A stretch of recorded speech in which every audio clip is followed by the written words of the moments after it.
বিসমিল্লাহির রহমানির রহিম। আসসালামু আলাইকুম, কেমন আছেন সবাই? Welcome to another video.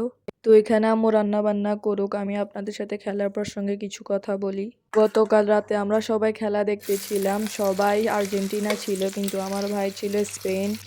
অনেক এক্সাইটমেন্টের সাথে খেলা দেখতেছিলাম। প্রথমে আশা করেছিলাম আর্জেন্টিনায় জিতবে। প্রথমে দুই দলেরই স্কোর 0 ছিল, তারপরও আশা ছিল যে দুই দলেরই স্কোর 0। তবে খেলা দেখার পর তো মনটাই খারাপ হয়ে গেল। লাস্ট পর্যন্ত আর্জেন্টিনা হেরে গেল আর স্পেন জিতে গেল। আমি তো হতাশ, তবে আমার ভাই তো অনেক খুশি। তবে মনকে বুঝ দিলাম, খেলায় তো হার জিত আছে, কিছু করার নাই।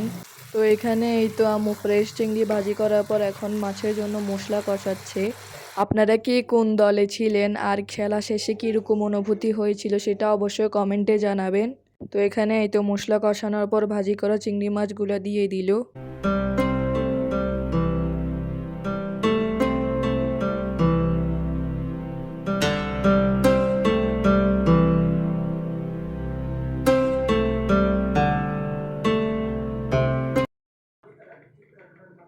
আর এখানে জাস্ট চিংড়ি মাছের কালারটা দেখেন।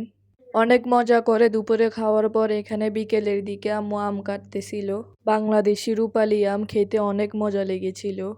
আমাদের কাছে রূপালি আম অনেক ভালো লাগে, কারণ রূপালি আমের চামড়ায় দাগ হয় না আর ভিতরে পোকাও থাকে না। দেখতেই পারছেন কতটা ক্লিন আর সুন্দর। তো এখন হচ্ছে সবচেয়ে মজাদার পার্ট, বিকালে আম্মু চটপটি রান্না করতেছিল। কারা কারা চটপটি লাভার অবশ্যই কমেন্টে জানাবেন। আম্মু নিজের হাতে চটপটি মশলা বানিয়েছিল, ওইটার জন্য চটপটিটা অনেক মজার হয়েছিল। আর টকটাও অনেক মজা ছিল। ভিডিওটা এডিট করতে গিয়ে আমার জিভে জল চলে আসলো। চটপটি আবার খেতে মন চাচ্ছে, যাই আম্মুকে আবার বলে আসি বানাতে। আম্মুর চটপটিটা বাইরের থেকে দ্বিগুণ মজা হয়েছিল।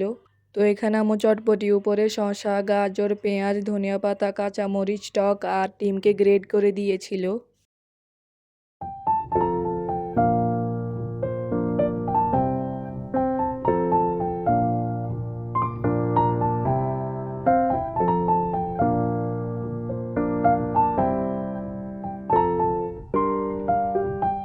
ভিডিওটা যদি একটু ভালো লেগে থাকে তাহলে অবশ্যই লাইক, ফলো, শেয়ার দিতে ভুলবেন না। সবাই ভালো থাকবেন, সুস্থ থাকবেন, আমাদের জন্য দোয়া করবেন। আল্লাহ হাফেজ।